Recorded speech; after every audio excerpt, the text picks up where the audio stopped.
Ladies and gentlemen, here we are! Cable Management! Okay, it seems like we are ready. We're set. Oh, you're playing with the cigar clippers. No, I'm making sure the mic works. Yep, mic is working. Okay. Everything is good. All right. Holy shit, it is all working now. We Yeah, had to y'all replace don't a know mic. the struggle. Yeah, we had to replace switch out a mic and get everything squared away. The other mic's in ICU. Yeah, We're hoping he makes a steady recovery. right. And I doubt it, just because how you have to pry open that fucking mic just to get into anything is going to be a bitch. We'll figure it out. Yeah. Anyway, so we got people. we got people in the know. So there's quite a bit to talk about, especially with the upcoming games. Holy shit. Upcoming games, not to mention it is June. Well, June just ended. Usually June signals summertime, which usually would always signal E3, but with E3 no longer with us, Yep. everybody else did it for us. Yeah. It's still been good because even without E3, we've been seeing all the individual announcements for different things. And, oh, boy, we eating good this summer. Like, I'm legit excited. Obviously, we have things like Armored Core 4, or not 4, Jesus. Armored Core 6 coming out. I mean, we can take a time traveling machine and go back to 4. 4 was good. 4 was actually a really good one. We're going back. Right. But we have Armored Core 6 coming out, which looks very promising. I will have to get into the controversy on that later. We also have Starfield coming out, which, this is a Hail Mary for whether or not I pick up Bethesda games ever again. Like, for real, this is like their one shot at redemption. Do not fuck this up. Just a reminder, when it comes to Bethesda, in Steam sale right now, the Steam summer sale, Fallout 76 is now only $9. You could go to Best Buy and buy it for console for like $5. That's how bad it is. But it's the PC version for $9. This is true. But Do you know what you could do with that PC version that you can't do with the console? mod it. Well, exactly. technically, no, it's online, and they banned like the modders and shit. That's the problem, But you need macho claws. right? Actually, the funny thing is too with 76 is they kept patching it and fixing it after. Here's the funny thing: it's actually a semi-decent game now. Oh, so they pulled a No Man's Sky. Yes, but like because they burned the customer base so hard, it had like the game price drop and all that. Matt at work, not the Matt. I know you're talking about. Yeah, big Matt. Big Matt will never buy another Bethesda game. He has sworn them off because of what happened with Fallout 76 because he got burned. Oh yeah, because was it also because of the bag? Yes.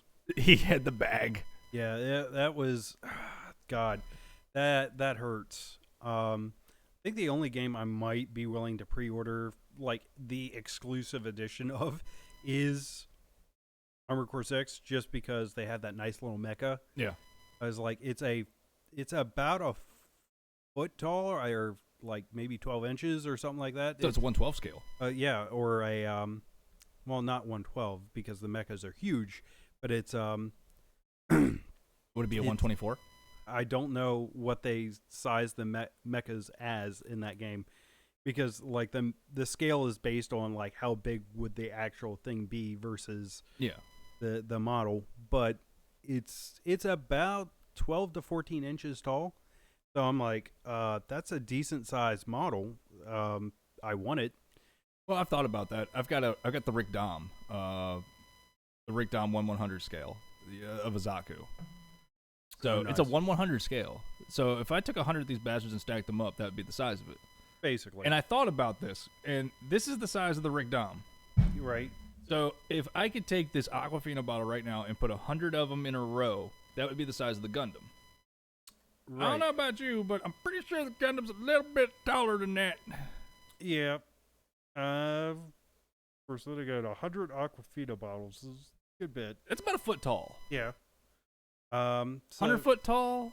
Yeah, so it's be as tall as like the Ferris wheel, It'd be Hershey 10, Park. 10 stories tall. Yeah, Eh, so that's a pretty big spot. okay, I'll give it to you. Yeah. I'll give it. I'll give it. Besides, it's a 1/100th scale of a fictional robot. It's not like we have a real one to just be like. Yes, we do. Oh yeah, in Japan. We have two. Oh, that's right. They have the. We have one. We have one in Japan and we have one in China. Yeah, it's. Go figure. All right, so We both win. oh yeah. The thought, the going back to mechas here. So Armored Core 6. Here's the interesting thing about that I want to get into pretty much now. All right, so fans have been kind of divided on it. Is you got fans that see kind of like how now that we have a gameplay release that released about 2 weeks ago, somewhere like that, week and a half, somewhere. I don't remember time well. It's okay. Yeah, but it recently released. We got to see gameplay footage, minus the HUD, and you can definitely tell there's some polish that they've developed via doing the Souls games. That's there. Like the lock on is more of a hard lock, whereas it used to be you had to aim. Okay. You had to aim your mech to get something within that targeting HUD, and then your weapons would lock from there. So there is some tweaks and polishing from Souls games that has made it in, but overall the feel of it is still an Armored Core game. However, a lot of people are divided on this because you have Armored Core hasn't been out since 10 years, and people are looking at it going, please, like the one game that has basically put it on the back burner for so long, it's now inheriting traits of. So people are a little salty on that, and I kind of understand to some degree, because if you really like Armored Core and then you watch the series take a backseat for 10 years, or FromSoft's other games flourish, and then you're getting finally a new game after 10 years, and then you see all the some of the traits that were in their other games that made this thing a backseater, you'd be a little salty. But at the same time, I think it will be okay, because overall, at the heart of it, it's still an Armored Core game. Still has the same mechanics. You still get to go into the garage, tune out your mech, make it exactly what you want, and rock out. Because that was a big thing with Armored Core 6 is the garage. That is like the heart of that game. It's hilarious because like you will become a gearhead for giant fucking robots after this. But the thing with it is that, so we have people that are salty about it, but we also have people that are still like, you know what? It's another Armored Core game. We're finally getting one again after 10 years. Please, for the love of God, I want it. And it's coming out on Steam, so it's going to be available on PC, which makes it the first Armored Core game to ever be on PC outside of emulators. So it's interesting to watch the back and forth, because some of the Souls lore channels and stuff had been looking at it going, maybe it'll have Souls-like elements, and a lot of people gave them backlash because they didn't want to see that, and turns out that they were right. Of course, then again, the way that one of them phrased it on their thumbnail also gave people the wrong impression, because they said Armored Souls instead, and I was like, that's.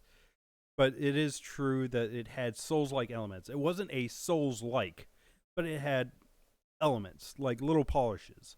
Like the melee for the mechs, because Armored Core always had like laser blades and shit. The melee for the mechs is a little more Dark Souls-y with its swing patterns and stuff like that.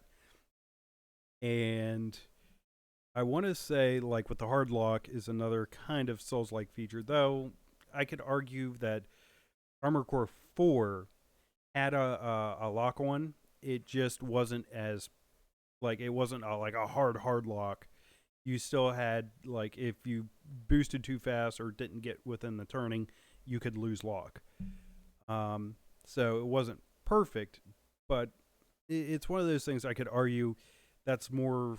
You could argue that it's a polish from 4 brought into the new game.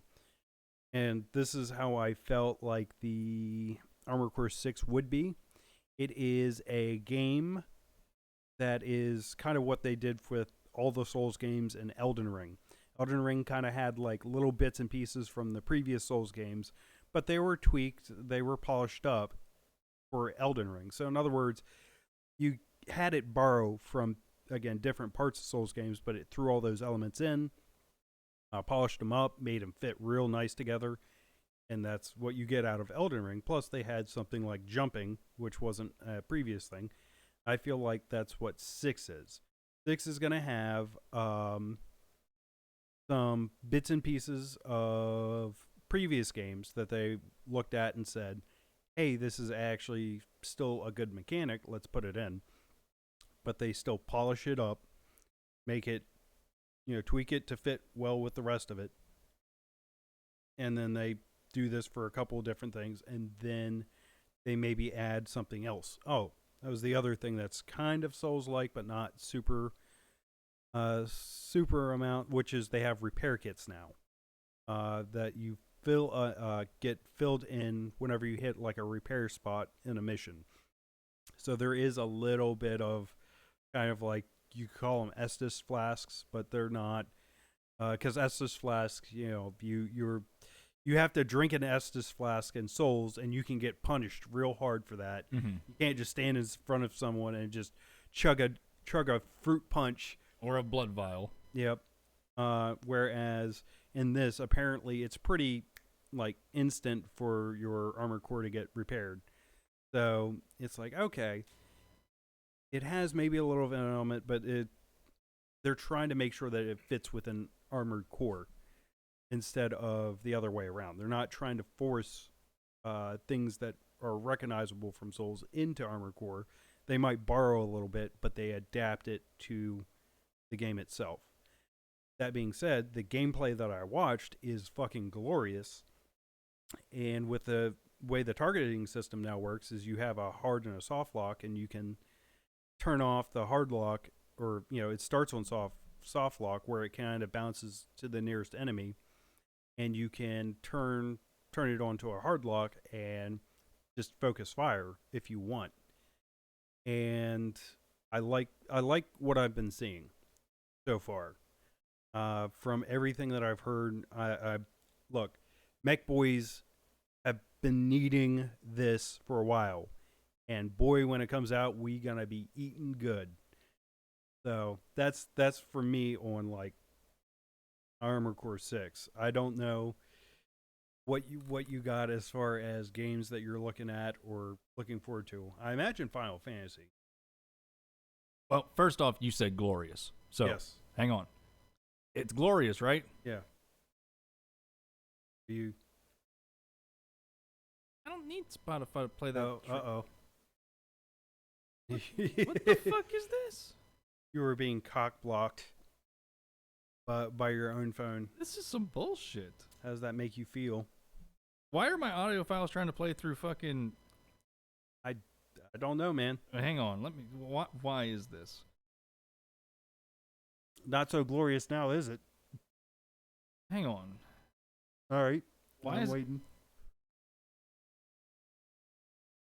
That's just weird as fuck. Like, all of my audio files want to play through fucking Spotify. That doesn't work like that. No, that doesn't. But so I can't do the sound bit with the Robert Roode Glorious. So that got ruined just now. That was literally a spur of the moment thing though, because I knew it was on my phone. What I need to do is get a macro keyboard and just plug it in and just have it keyed for what we sound need effects. is just soundboards. Oh yeah. Well, that's the idea. That's why I get the macro keypad. So, going into Armored Core. Yep. Somebody that has never played an Armored Core. All right. But I'm interested in it. All right. And now I feel like we've turned our fucking podcast into Undisputed with Skip Bayless and Shannon Sharp. Right. but because now I want to put my 2 cents into this one. right. If you are an Armored Core fan and you're salty, you're losing Right. because you're looking at the glass half full or Right. half empty, or you're just nitpicking.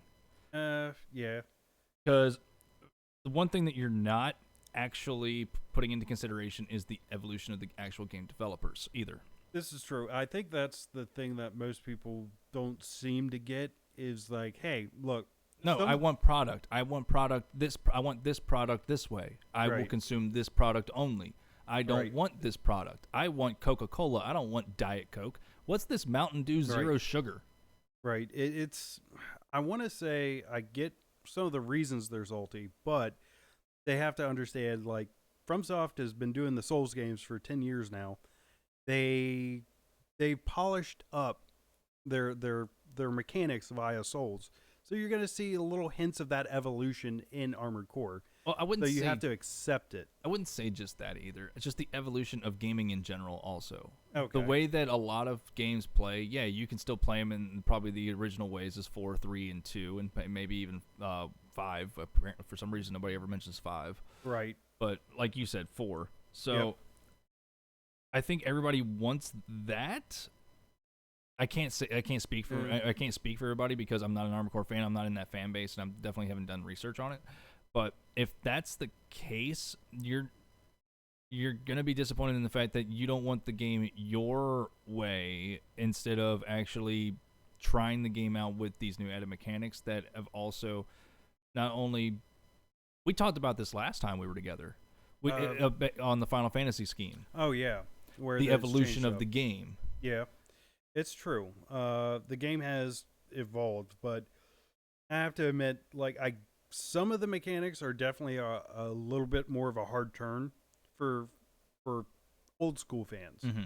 So I get it. It was like, you're planning to polish up your skills for, you can't really go back to the old ones and necessarily polish up your skills for the new one because the new one is going to be different in enough ways that you're just going to have to learn to ride that bike again to some degree. Every game should have a slight learning curve.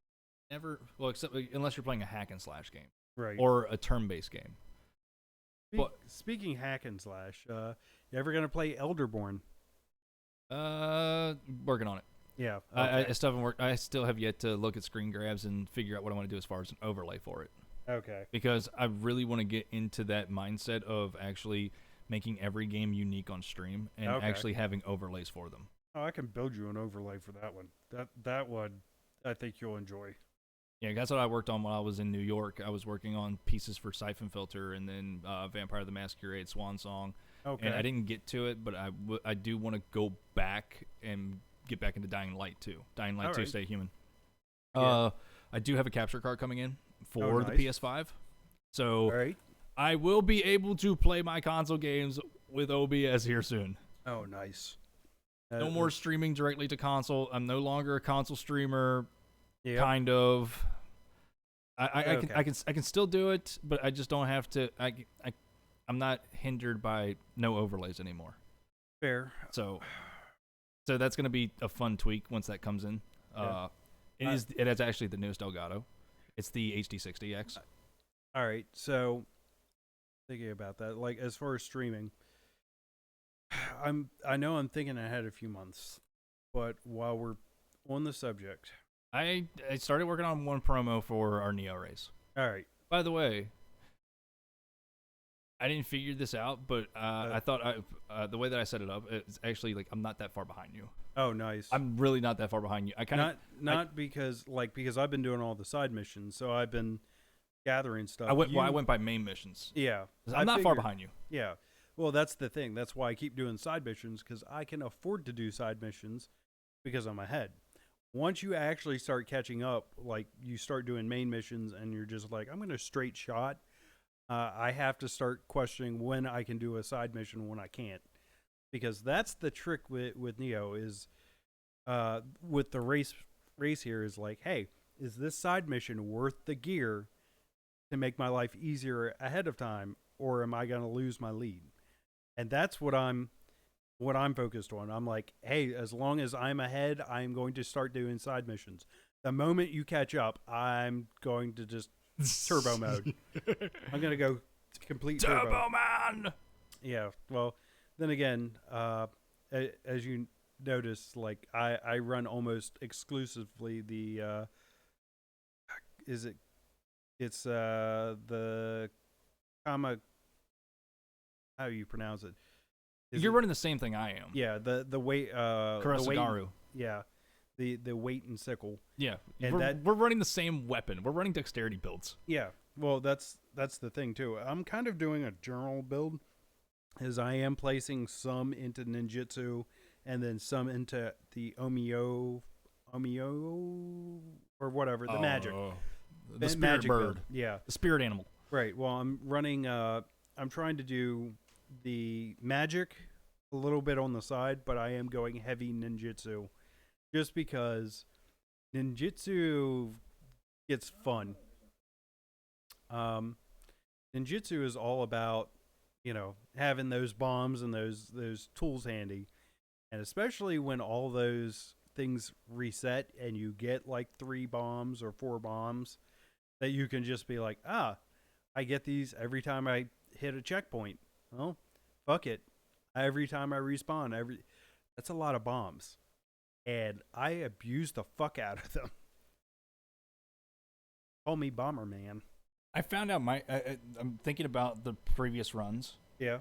I realize what my issue is in that game. All right. I cannot be in a tight area. Oh yeah, it gets a little difficult. Once I'm in a tight area, I'm screwed. That's why I was stuck on that boss fight. The minute that I'm not in a tight area, Yep. I'm way better than I excel better. Right. So if anything, if I can actually improve and maybe excel Right. in tight areas, that's when I think our race is going to get A little more even. It's going to get interesting. Yeah. Well, here's the thing too: is you'll learn that, like, I would say, look at your stances too. Mm-hmm. You got that low, medium, and high. Oh, dude, I love medium stance. Low stance is nice. Low stance is fucking Floyd Mayweather. Right. Like you're boom, boom, boom, boom, boom.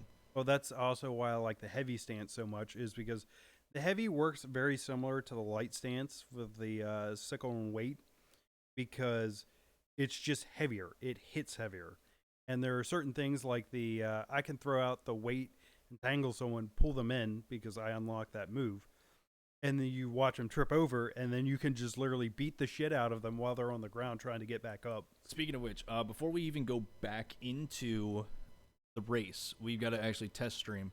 Yeah. Because we got to figure out this guest spot thing. Oh yeah. Because if we can have both of our webcams, Yep. or our new little friends, Right. I know. our new VTuber. Oh yeah. If we can get that on the streams when it's head to head, I think that'll make more engagement for both of us. Oh yeah. Not so much seeing the other person's game screen, but more so just seeing us as far as communication. Yeah. So I think the guest spot's going to be a good thing. That's probably one of the good things that Twitch actually did pull off recently, but we haven't used it or utilized it. Yeah. It took too fucking long for them to do, obviously, because they're feeling the heat of YouTube, and I think they've noticed that a lot of people are using chat rooms and using their webcams, and Twitch is probably like, why haven't we thought of this? Yeah, just add that in. Yeah. Yeah. So I feel like Twitch is still, I feel like they're feeling the heat. Yeah. As far as losing a lot of their traction with YouTube and especially Rumble. I think Rumble is tearing into everybody's revenue at this point. Right. As far as streaming, I know we're supposed to be talking gaming, but this is gaming, streaming, pop culture, comics. Yeah. As far as streaming goes, I think Rumble is really starting to tear in, and I think Kick is about to be the next one. $100 million deal for damn. XQC. What is XQC? XQC, he was I think he was a League of Legends player, or he was an Overwatch player. He's the one that had the gambling addiction. Oh, okay. Yeah, he's the one that lightly just, I blew $2.4 million. Holy shit. Yeah. What is he doing? Opening crates? No, legit gambling. Oh. Gambling games. Okay. Online gambling. Okay. So That's a problem. yeah, he was that guy.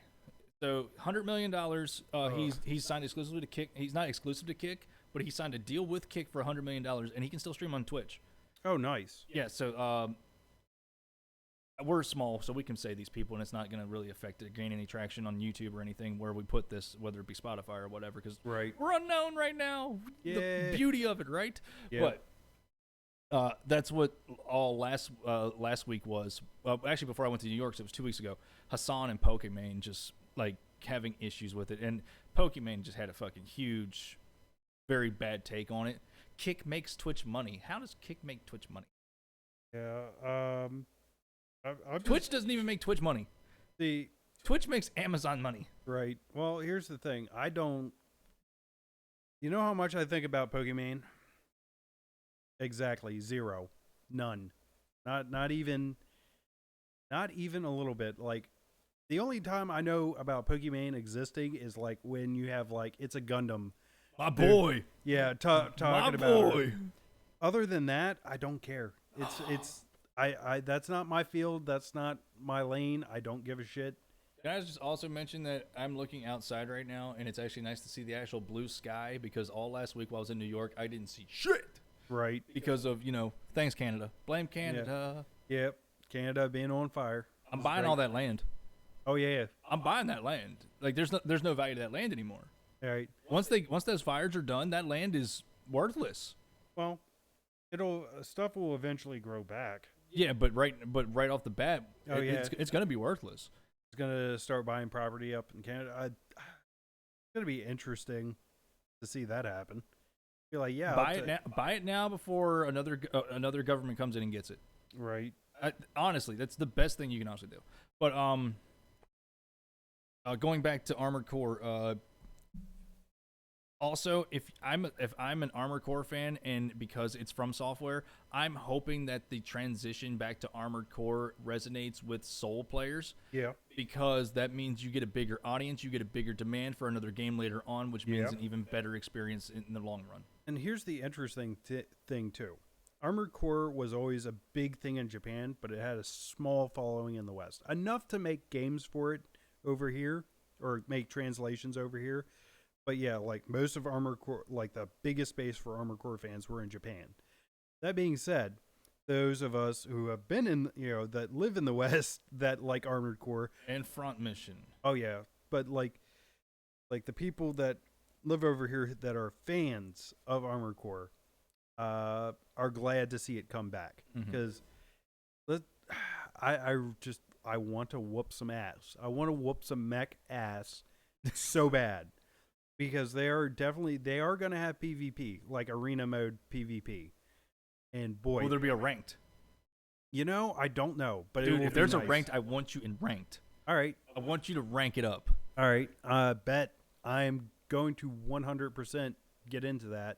Because now that I can play it on my PC, I'm still going to use a controller, though, because it's going to be, it's going to be set for a controller in mind originally.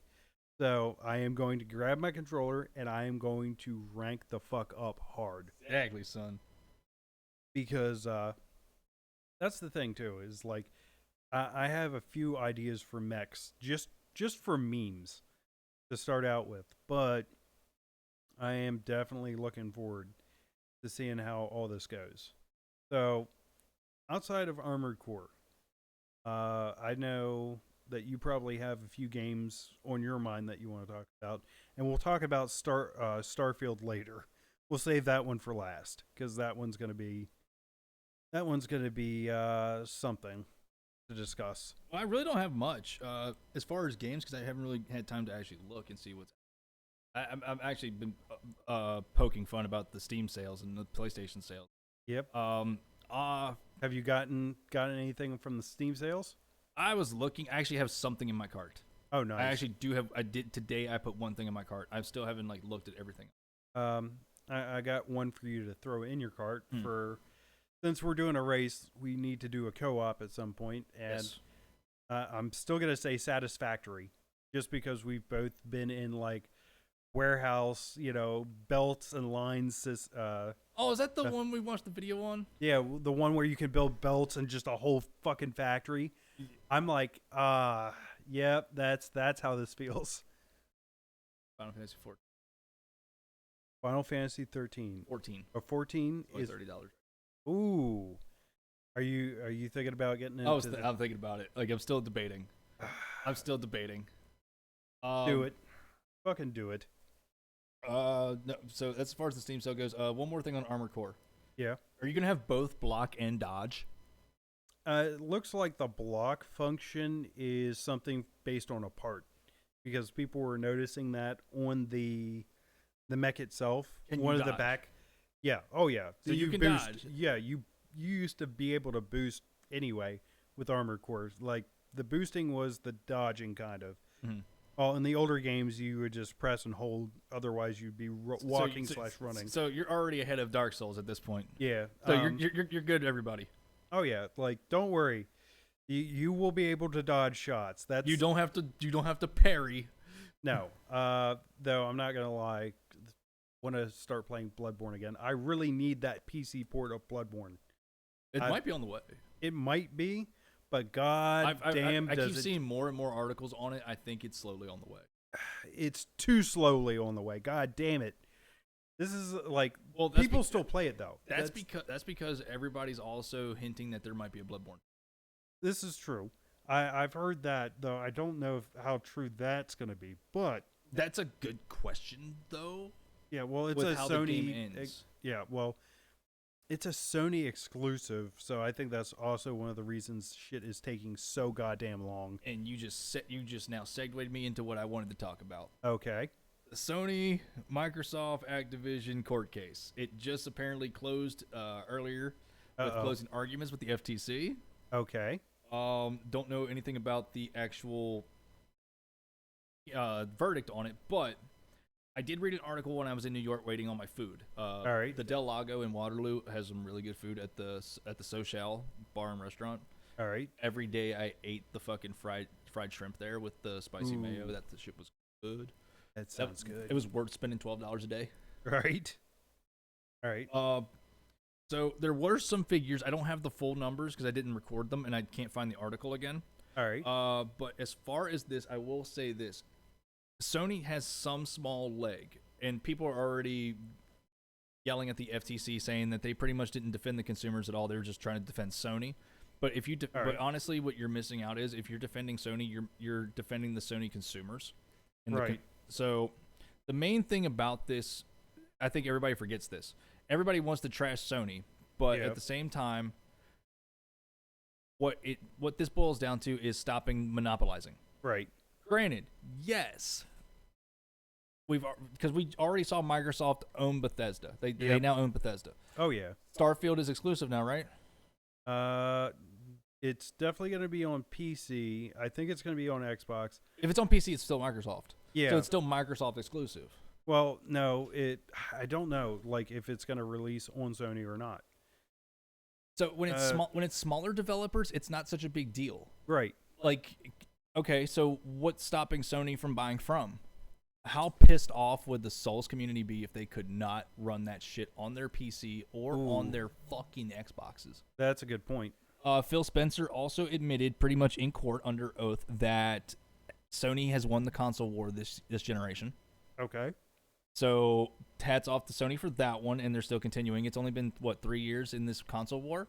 Yeah. And apparently there's already talks that 2026 to 2028 we'll see another console already, which is fucking ridiculous. Yeah, that's see, this is the other thing about being a PC player. Yeah, I don't have to worry about another console. I just have to worry about making sure my PC's up to date. Exactly. But the console is, obviously the console is not just a video game machine anymore. And that's that is both Sony and Microsoft's fault. Yeah, well, Sony started it. Yeah, well, it's more of just an entertainment device. It is something you hook up to your TV. Sony started it with the CDs. Yep. Sony started it with the DVDs. Yep, and that's Microsoft escalated it when they integrated their Zune, which was still better than the iPod. No, it isn't. Yes, it was. Yes, it was. The Zune was better. No. The Like, Zoom, the Zoom was better, and then iPhone, and then the iTunes Store copied it. Okay, maybe. I don't know about that. I just know I had an iPod, and I know that the classics still sell. I had the first Zune, and the Zune UI was so much better than that little disc. And also, on that screen, it felt really great actually seeing the album arts of what you were seeing. Yeah. The full screen album, and also it had video and everything. 720p back in 2006. Right. Though then again, I'll be honest, you could still watch movies on an iPod. As nuts as that sounds, still decent. But I don't know. Microsoft still had the better quality though, because let's think about iTunes before they bought Beats. All right, there is a point to say that like Apple does copy stuff outside of Apple, and Dude, then Bill Gates and Steve Jobs are the biggest thieves in the fucking tech industry, and nobody wants to admit it. yeah. Well, then again, Bill Gates steals his fair Everything. share. Yeah. Steve Jobs did it too. Or Steve, yeah, it's true. Bill Gates stole from Apple, but it's definitely Apple has had over the years its fair share of like going, oh, you did this thing, we did this thing, and like especially with this. Yeah, especially with the phones, because like the iPhone didn't have like wireless charging until it did. I think they added wireless charging for iPhones, but do you know Android what saved the had that iPhone? first. Honestly, do you know what saved them? Just because they did it first and they have a name brand? What? My original thought when I was growing up and the iPhone was announced, they were going to try and start their own carrier service. Oh. That's what saved their ass. If they would have started their own carrier service, they'd have fucking fallen flat on their ass. Okay. But because they made it a phone that was able to be locked to every carrier or unlocked for all carriers, that's what saved them. Because if they'd have been by themselves, those things would have been outrageous, and then people would not have. Nobody would have shifted phone carriers to Apple. Right. I think that saved their ass. Right. And now Google's doing the same thing with the Pixel. Right. It's. I will give credit where it's due. iPhone is still a decent piece of tech. It's just I like Android more because I like side-loading apps. Not just that; it's more user friendly. Yeah. If you have something wrong, most times you can go on a forum and figure it out. If you go to fucking Apple, you have to send that shit to Apple. Yeah. Well, yeah. If your phone breaks, now Apple usually though is fairly steady with how well it works. It's a walled garden, but they're very careful with their Q&A or quality assurance stuff. So I got to give them credit where it's due. They do make a high quality product usually when it comes to the iPhone. Not necessarily the rest of their shit, because I have seen where they have done dumb engineering choices that have cost them. $120 stylus. Yeah, that's retarded. Like 100%. That shit better have been dipped in gold. And plated in diamond. Yeah. Yeah. No, going back to the Sony and Microsoft with Activision thing. Sony had to actually disclose a lot of stuff when it came to how much it would have actually affect them if Activision did go to Microsoft and became exclusive. Okay. They did disclose that this game coming out this year is the last on the 5-year deal with Activision for Sony. Oh shit. So that's number one. Number two, Phil Spencer says that they're still, if Activision is acquired by Microsoft, that they will still be on Sony platforms. Okay. So they have that under oath. But the statistics of how much how much revenue they made on top of how much people game with Call of Duty solely is just mind-boggling to me. Oh yeah.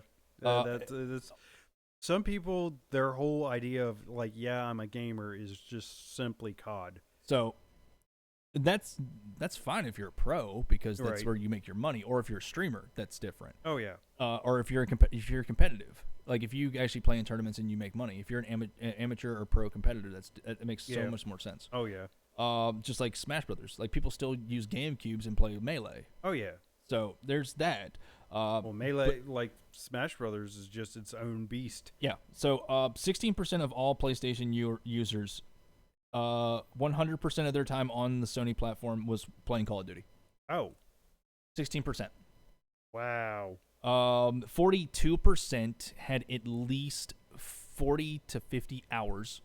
40 to 50% of their game, not hours, but their game time of Call of Duty.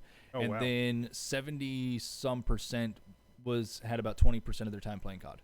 So 1/5 of their wow. time. So there's that Call of Duty has a lot of stake in the Sony market as well. As far as total revenue, how does $150 billion sound? That's a pretty penny.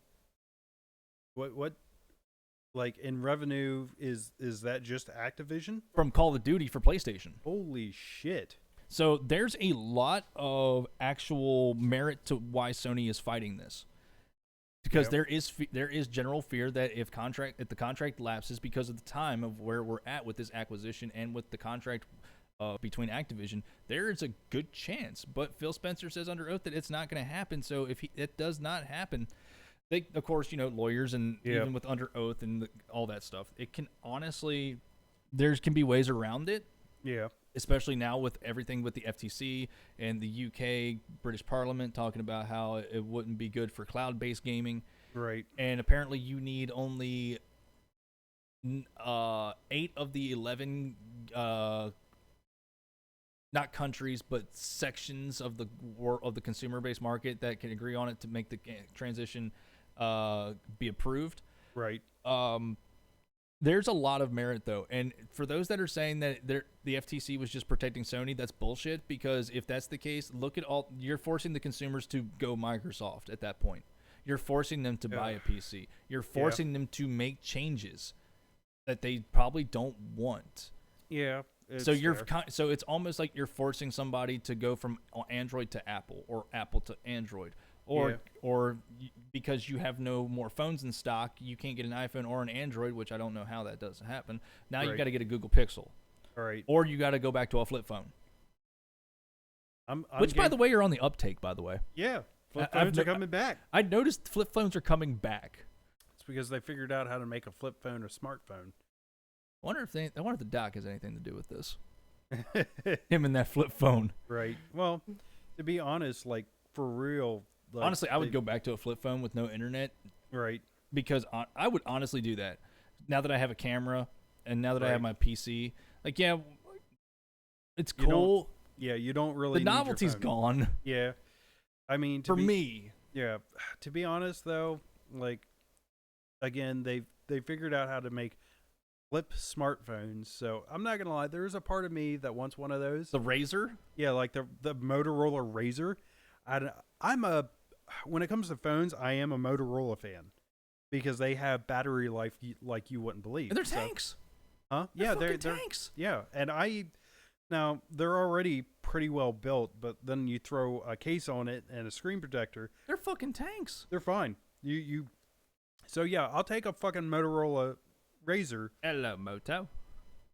And of course, the problem is they're also really expensive. That's what they need to do. They need to have they need to call Michael Myers and do another Austin Powers movie and have him put Motorola in with another campaign. That's what made them money. Right. I still remember, I still have vivid memories of the fucking Motorola and Austin Powers 3 commercials. Oh God. I still have that.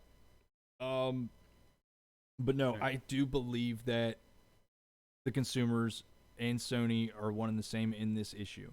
Yeah. And that's not me, who's always been against Microsoft growing up, because obviously I've always said it. If you're a first-person shooter person, then you're going to be more in Microsoft's camp than you're going to be Sony. Sony's a jack of all trades.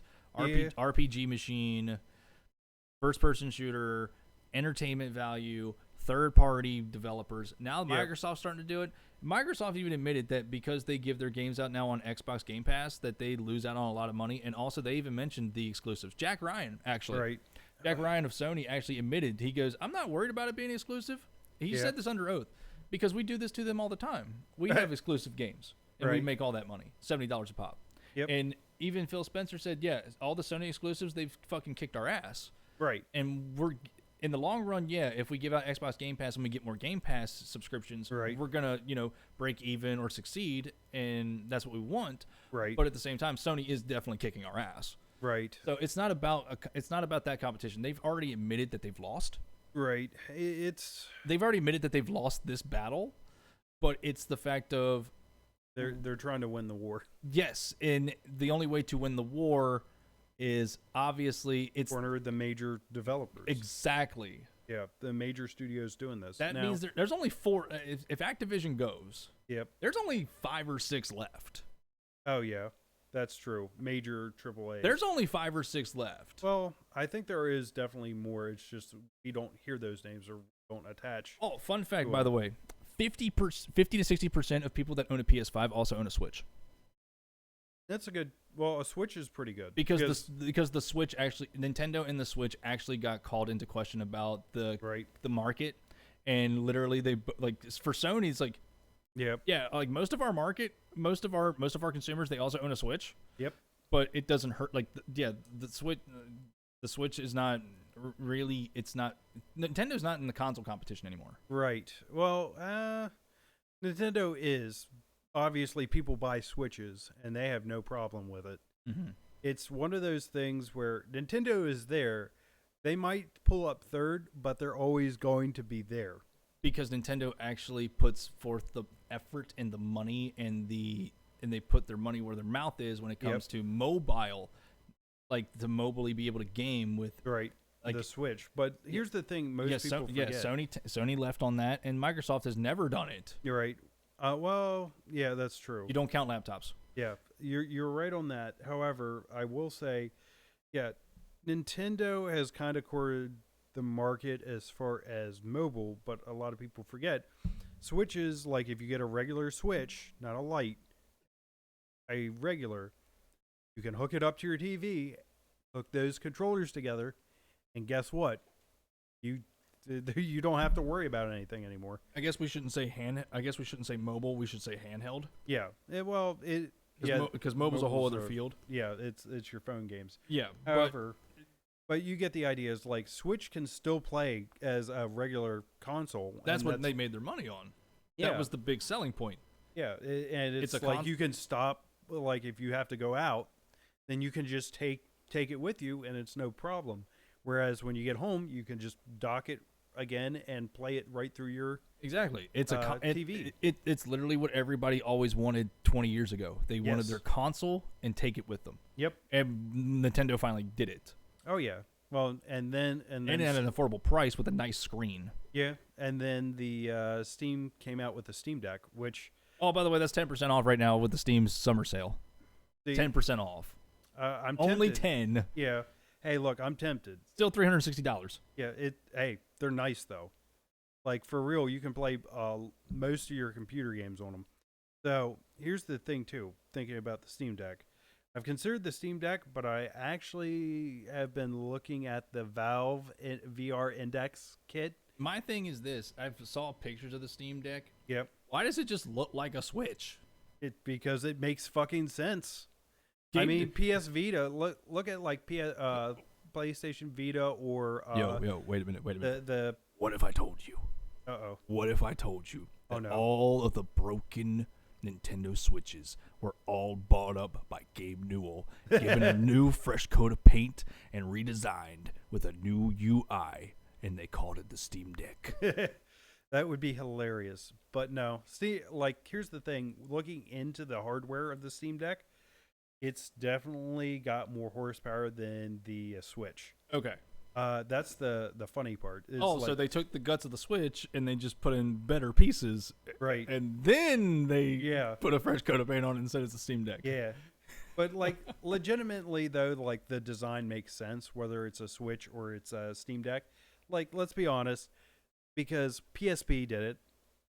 Fucking the PS Vita did it when they were still, the Vita was nice. I still have the original PSP. Yeah. I have the day one PSP. Right. And like that's the same. That's what they did. Yeah, but only one joystick.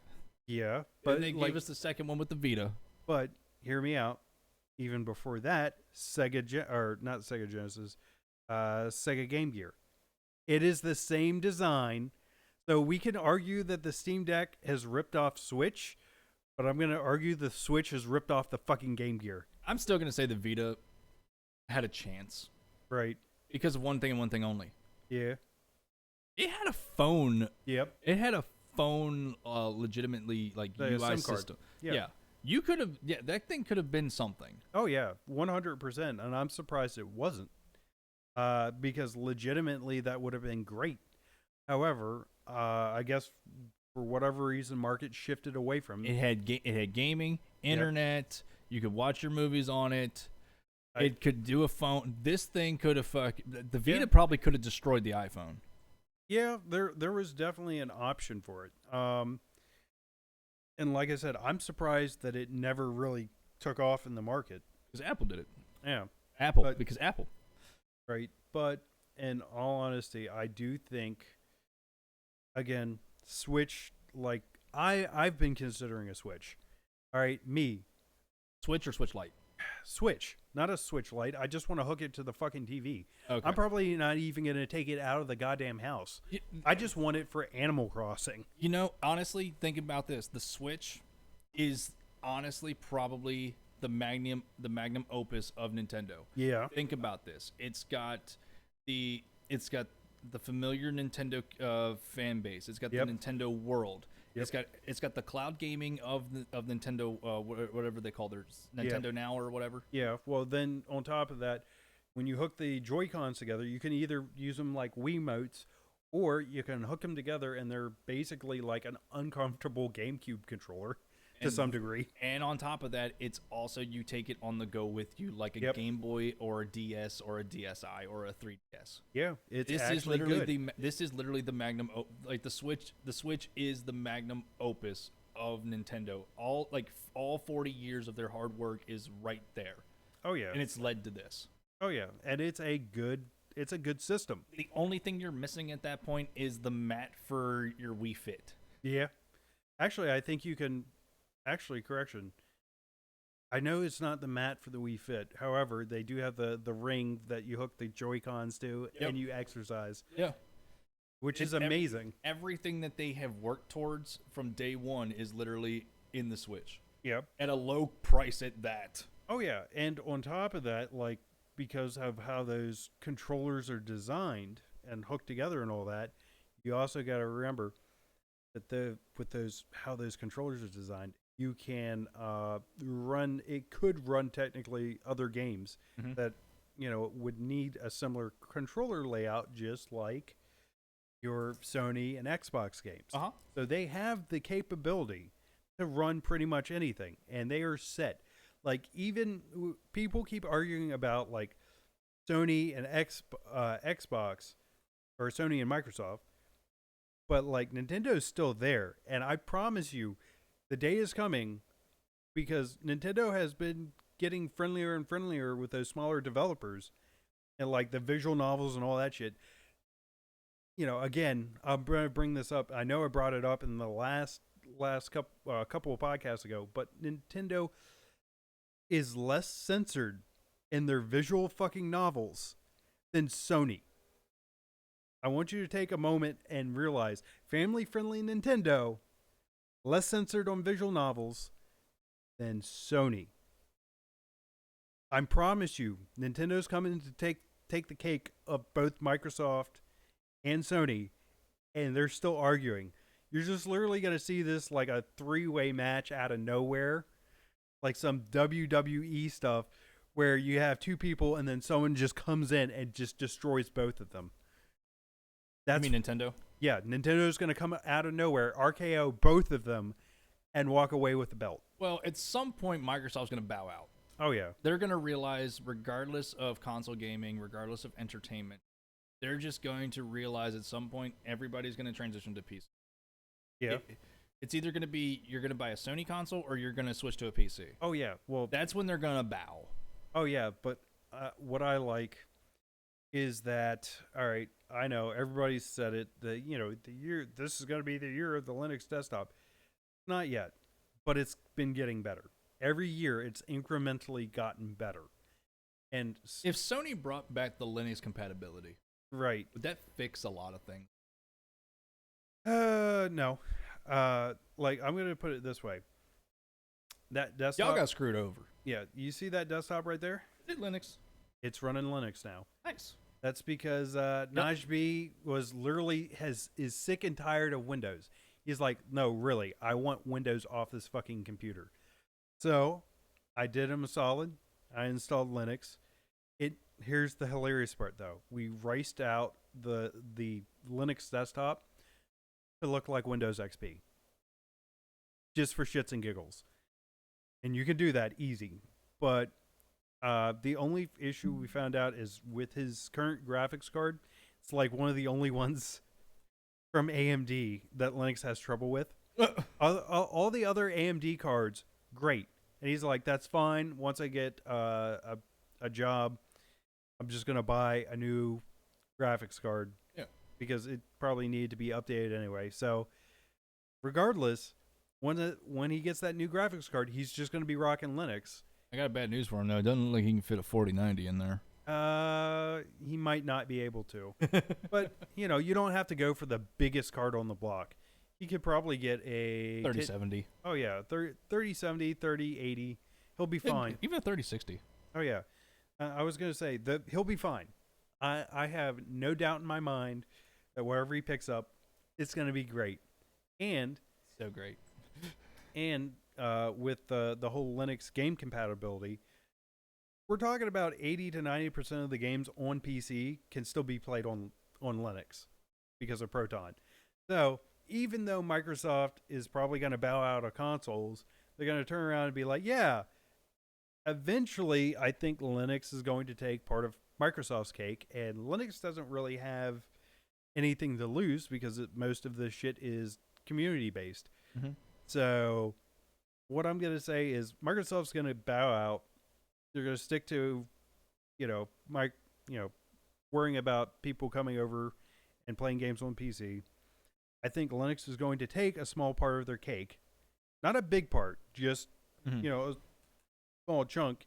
And I think once people start seeing more and more successful gaming running on Linux, like if you get like one good big streamer that is running a Linux instead of a Microsoft, a Windows. What you need is Linus, right, to actually do that. Well, he did it as a test for like 30 days, and he had issues throughout. But then again, this is one of those things where it's like, okay, to be fair, most people have grown up on Microsoft if they do it. We all know it. We've had to work with it at work, different stuff like that. Whereas Linux is a little bit of a new beast. If you're unfamiliar with it, you're going to have trouble. What if we started a company and we forced employees to learn Linux? There's some companies that do use Linux because it's free. Oh. Yeah, that's the other funny part is like Linux is free, so you don't have to spend like $100 or so $100 per system. Yeah, $100 per PC. Yeah, and that's another cost you can take out of your gaming PC. Like to shave $100 off by putting on an OS that's free. 100. Try like 10 grand, 25 grand, $100,000. Right, if you're a company. Yeah. But it is one of those things. I'm just thinking on the user gamer level here. Yeah.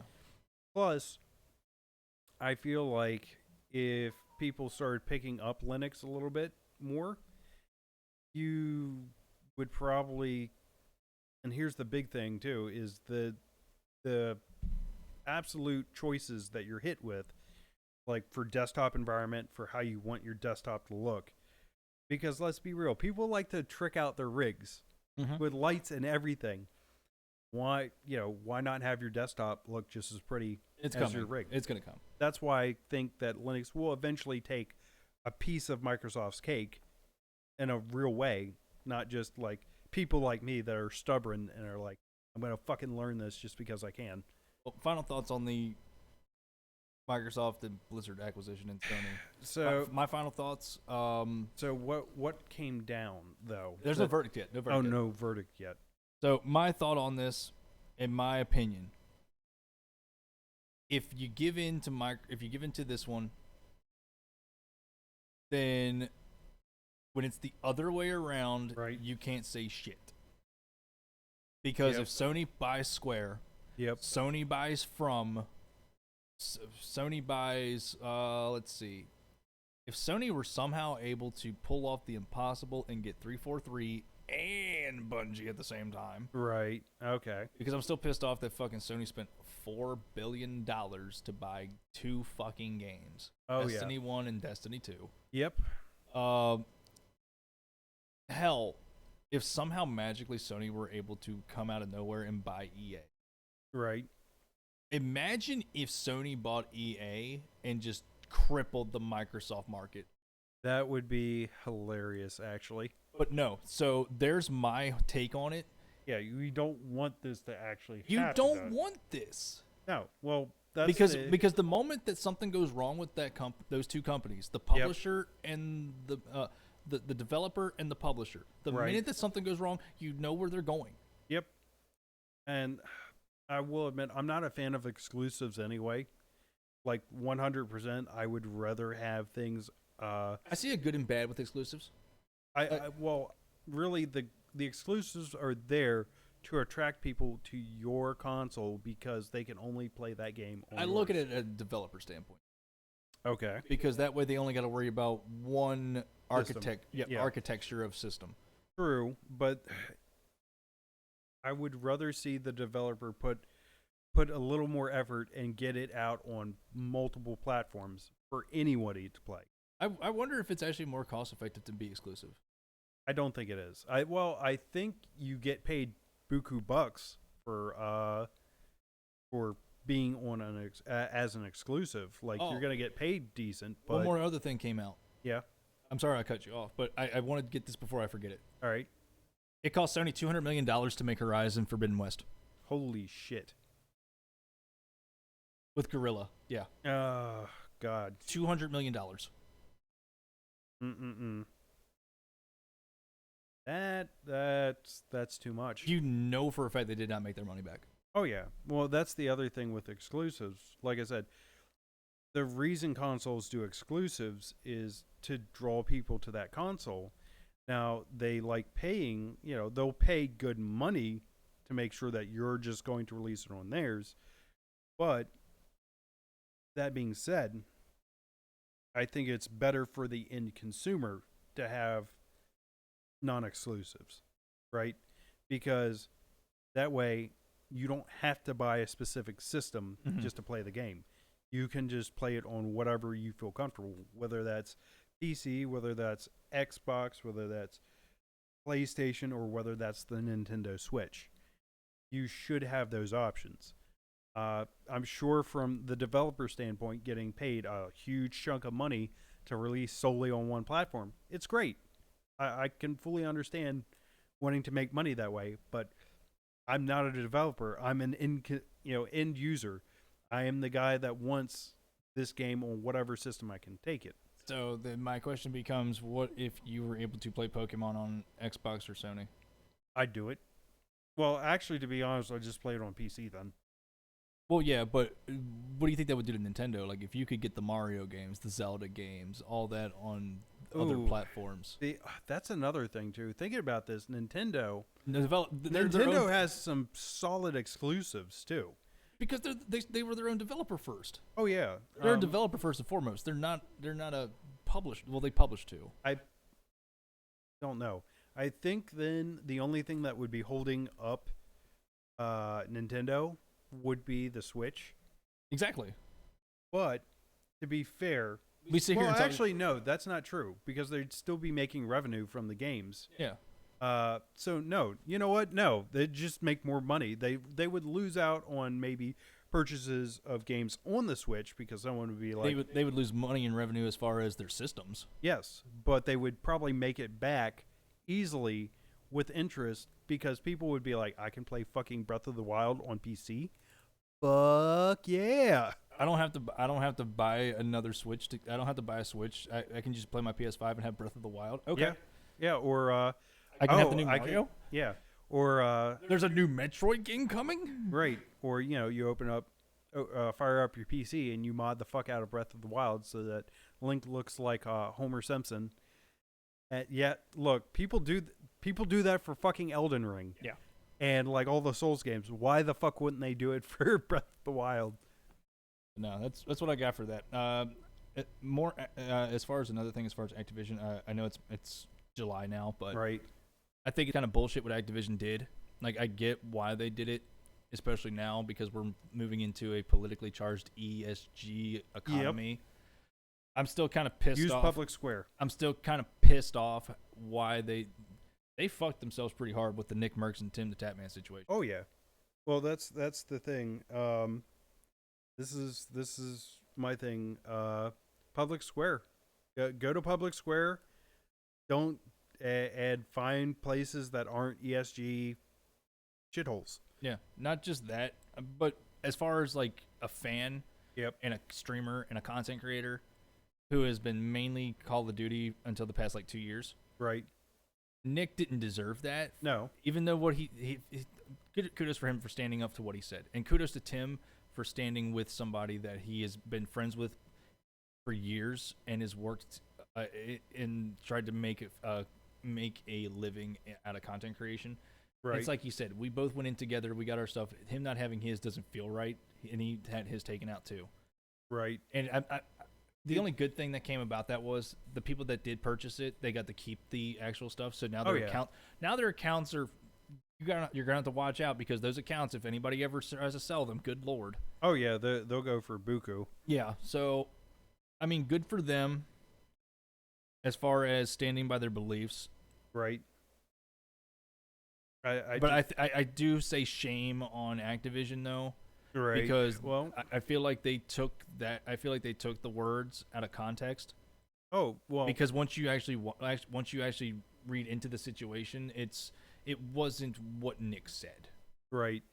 Well, the thing too, the only thing you can really do at this point is just stop playing COD for a while. Oh no, I'm not. No, I'm gonna make top 250, or I'm gonna get ranked number 1, and that's the day that I'm probably gonna like do something stupid, and like out of respect for Nick and Tim, because they're not playing the games anymore. And like all the big streamers that I actually like, they stopped playing because of it. Right. But I still want to play and show like, hey, in some sort of way, like, hey, I still stand by you guys, and I'm gonna fight inside the hive mind for you. Well, here's the thing though: the more you play it, the more that just gives COD money. That's the I get the approach. Doesn't make me money. It doesn't give them money, because they already got. To be fair, okay, I was actually gonna put this into a video. I was actually starting to work on a legitimate video. All right. And actually be a content creator. Technically, Activision got my money 3 times this cycle. Fair. I bought it for my PS5. Yep. I bought it for my PC, and I bought Razer a copy as well, so we could play Warzone. So Microsoft got my money 3 times on MW2. Okay. So they already got their money. So at least let me get what I want. Yeah. All right. Fair enough. But if basically you're just gonna play it and still rep the Tim the Tatman and Nick Merckx, yeah. Nick Merckx. So, can you change your name? I'm not changing my name. You're not gonna change your name to like I stand with Nick Merckx? Nah. Oh, damn! I was hoping. Nah. No. Damn. No, because you can. They actually made it to where you can actually change your account name like every 4 months or something like that, or every 90 days. But for me personally, I'm gonna keep mine, my VG champ, right? So somebody else can't fucking steal it later on. Right. Fair enough. But because when you change it, it also changes your account number. Oh, okay. No joke. It changes your account number. Hmm. But no, for me, like the best way that I can show support is to do that. All right. That's why a lot of people are still rocking the Tim skins and rocking the Nick skins. So. All right, that makes sense. Yeah, there's 2 ways you can There's 2 ways you can show support. There's always multiple ways you can show support. Right. And of course, a lot of people, they're not going to buy more. Call it the easiest one is to not buy the games and make it hurt their wallets. But if you already bought the game, so maybe just not buy the next one. Depends. Look, hey, if they bring back the jetpacks, I'm inclined to try the jetpacks. Right. Well, here's the thing. You still have games you haven't played. I know. And I am going to bug the shit out of you until you sit down and play them. Yeah, but still, COD is one of those games where no matter what, all of our friends fucking get. Yeah, And, this is true. yeah. But I still want to see you play Elderborn just because. Don't worry, I have it. And like I said, Steam sale satisfactory. I really want to help me build a base. Dude, I feel like we would lose. It's gonna take a long time, but no, Right. That's all I've got as far as the Activision, Sony, and Microsoft. Right. The only other thing I've got really, did you hear what happened a couple days before 16 came out? No. Somehow the game got leaked out prior to release, like 4 days before. Oh, holy shit! There's only one way that can happen. Someone inside the company got it, No. or someone hacked it. No, Hacked in. if What? it's 4 days before release day, Yeah. the stores already have the copies. Okay. So somebody in those stores, Released it early. yeah, they either released it early or somebody nefarious in that place took a couple of copies and Right. sold them out. I gotcha. So they caught wind of it, and they, just like Square's done before, we politely ask you, don't ruin it for people. Right. And I don't think they did, but this is the second time this has happened now. I Yeah. remember this happening with 7 Remake. I Oh. swear to you, I remember this. I feel like it was 14. Somehow somebody got early access to 14, one of their expansions. Right. And I swear to you, I fucking swear to you, this is not the first time this has happened to Square. Fair enough. So something has got. If I'm Square Enix, I'm getting pissed. Right. I don't know, and I don't think it was just one location. I think it was multiple locations. So it was just a series of unfortunate events where multiple people probably did the same thing and thought they were being cutes about it and stuff like that. But no, like it sucks for them. Yeah. Yeah, that does. But you can't blame the developer at that point. You got to blame people, and you got to blame the actual companies. Yeah. So all right. I'm thinking that at this point, it's going to come down to a logistics standpoint where Square's not going to ship that game out here soon until it's like a day before the game releases. Right. So it's or not, they're gonna like delay it till the last possible moment. but then that also brings another interest. If it catches wind in today's age, where Right.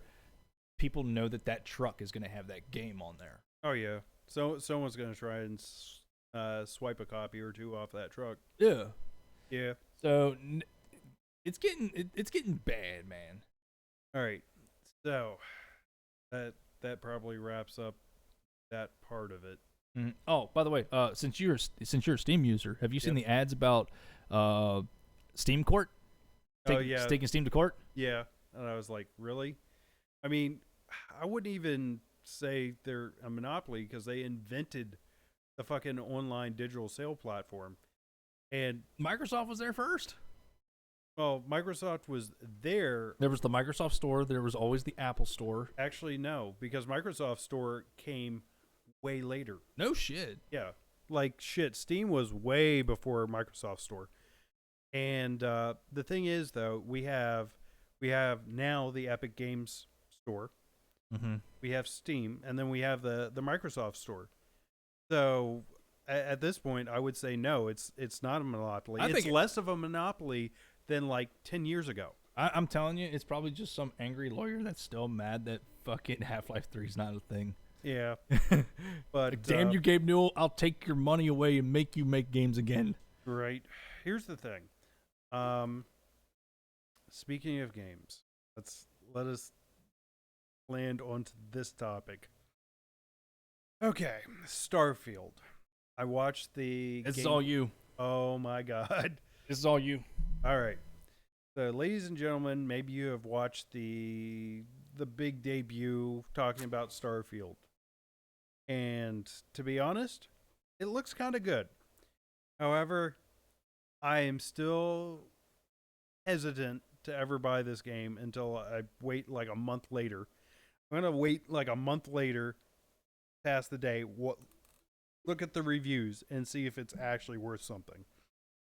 Because again, uh, hold on, hold on. We're gonna actually cut for a moment. We're gonna pause, and we're gonna come back because cigarette time is nigh. But I am gonna finish ranting about this game when I come back. Getting into this. All right. Hold on. Wait, is it still? Okay, and I'm back. So let me start over again a little bit. So with the big announcement and extended kind of look at Starfield, the things that catch my attention and the things that kind of make me interested, but not so much. Here's the thing. Looks like it has some good ideas. That obviously they worked on making beautiful environments. They are using some procedural tech for you know building some of these environments based on where you land on the world, and the all right, uh, based on the world, like some of the tech that they're adding to it seems to be really nice. However, the problem is that with what happened with Fallout 76, there's a thought that hey, this might end up like another fuck up, and no one really wants to pay $60 when like a month later the game is going to end up being like, or $70 I should say, when the game is going to end up being like half price, and that's the big issue here. Um, and based on that, like the game looks great. The weapon customization, your ship customization, all of that looks really cool. But it's really, let's be honest, Bethesda's known for having shit that is buggy. Now the good news is that this game is technically single player, I think, which goes back to the Bethesda's tradition versus having a multiplayer, which fair enough, right? Like Fallout 76 was a multiplayer game, and it was really Bethesda's first attempt to truly make some sort of multiplayer Fallout thing. And a lot of people argue about what um why did they make a multiplayer Fallout game? Like people don't know. Like people tried to mod having multiplayer in Skyrim with netcode and all that. So it there's definitely a market in there for it. It's just 76 was not polished enough and rushed out, and that suffered. And now we're looking at Starfield, like, all right, it's single player, but Bethesda's known for their buggy games, and am I going to have to worry about getting gypped uh, like what happened with Fallout 76? That being said, it looks glorious, and just it really looks good. But like I said, if you're smart, wait for a month, maybe 2 months, and pick up the game after you have had people in that first wave say, yeah, this is a good game, or no, this is horrible. Now, some of the things that did get brought up in like interviews with Todd Howard, people asked him if there's going to be vehicles, and he said no. But then you have the jetpack. The jetpack's kind of like your vehicle. People kind of rolled their eyes and said, "Come on." There are a few YouTubers that watched that interview and were rolling their eyes, going, "No, that's not how that works." But I think, like again, from everything that they've shown so far, I think it has potential. But once bitten, twice shy. So be careful. Don't go rushing into buying that game. Like, don't pre-order it yet. Just wait. see if things end up going well. And if they do, then go ahead, pick it up and have a blast. Um, there's only one studio though that I'm willing to pre-order from currently, and that's been FromSoft. So with everything surrounding Armored Core 6, I trust FromSoft enough that I would pre-order the game, mainly because they have done well and they haven't skimped on quality or any of that. So with that, I'm going to look back at my co-host here, who has been trying to get on the social media grind, and he looks like he's still grinding. Don't know what he's doing, but he's grinding. Oh, I'm done. Okay. Yeah. So that's how I feel about Starfield, though. I had to hype up the new episode coming. Okay. So if you check out the new episode while he's been doing his Starfield, I've been sending out the feelers for the new episode. That way everybody's hyped. Right. I get that hype. But do you have any thoughts on Starfield? Have you seen the long 45-minute long No. it So Bethesda really, I didn't grow up playing Bethesda games, so it's been really rough for me. And you also put in there in perspective too. There's been times when you've been burned. Yep. I got burned with No Man's Sky. Yep. So for me, and the track record that I've watched in previous videos regarding Fallout 4, Fallout 76, and just a lot of things that Todd Howard has always said about games, the games that they come out with, and what they are supposed to have, and then they don't. They fall under expectations, but because they've always had the modded community to save the face. Yep. I think that it's just one of those deals where I'm not going to touch this, even though it's a new IP for them. I feel like this is going to be... Nothing will ever replace Fallout for them, but I feel like they're trying to branch out and try to save face. It's a new IP, it's a new beginning, it's a new this. I feel as though... Fool me once, shame on... Fool me once, shame on me. Fool me twice, shame on you. No, it's the other way. Either way. Well, Yeah, fool me once, shame on you. Fool me twice, shame on me. Well, in Bethesda's case, it's the other way. Okay. In Bethesda's case, it's this way. Because as a developer, you should only fuck up once and understand that we can't do this again, but they continue to do this. Well, the biggest thing that they honestly fuck up is just some of the bugginess in their games. And to be honest, most people, give them the pass on the day one bugginess because they usually patch it out reasonably quick. Not just the modding, just like Bethesda itself going, oh, this broke, well, we'll fix it. So I'm not as worried about that because the bugginess, like if you do get it on day one, yeah, it's probably going to have some bugs in it. I just don't trust Todd Howard. That's fine. Look, Todd Howard is a hype man. That's what he tries to do. He is the Flavor Flav of the gaming industry. oh no, that makes Put some weird ass sunglasses and a clock on him. all right. To be honest, though, I like Flavor Flav more than I like Todd Howard. Because Flavor Flav, we know what you know what you're getting with Flavor Flav. You don't really know what you're getting with Todd Howard every game cycle. Yeah, but like I said, I'm hopeful. But I'm cautious, and I think again the biggest fuck up was Fallout 76.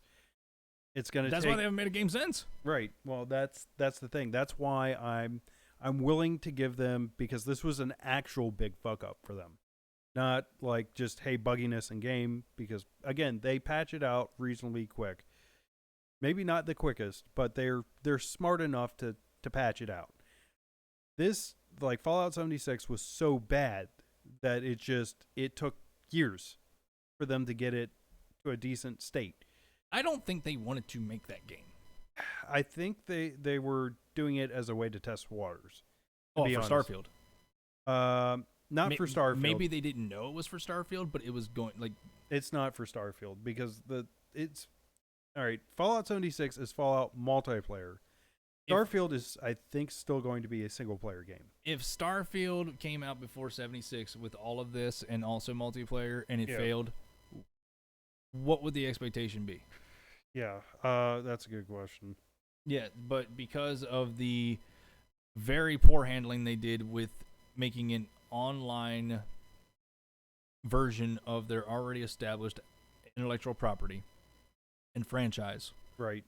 they are now under some hot water and huge microscopes.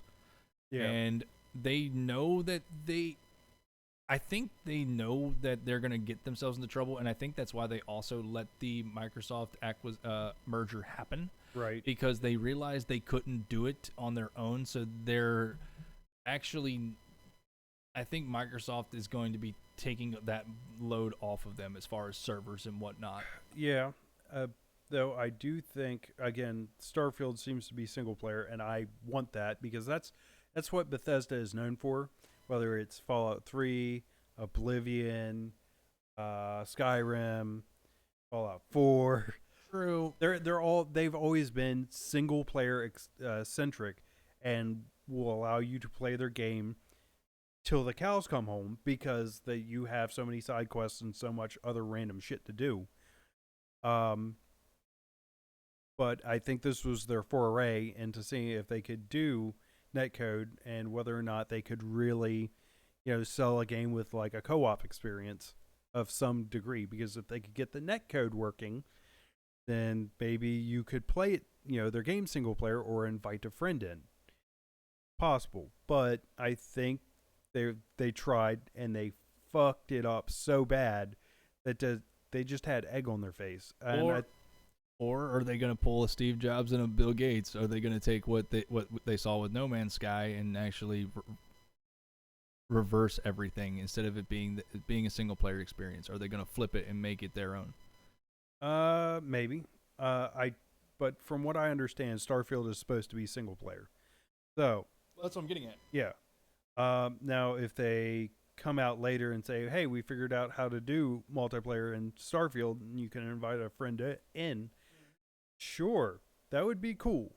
But to be honest, like Starfield is all about that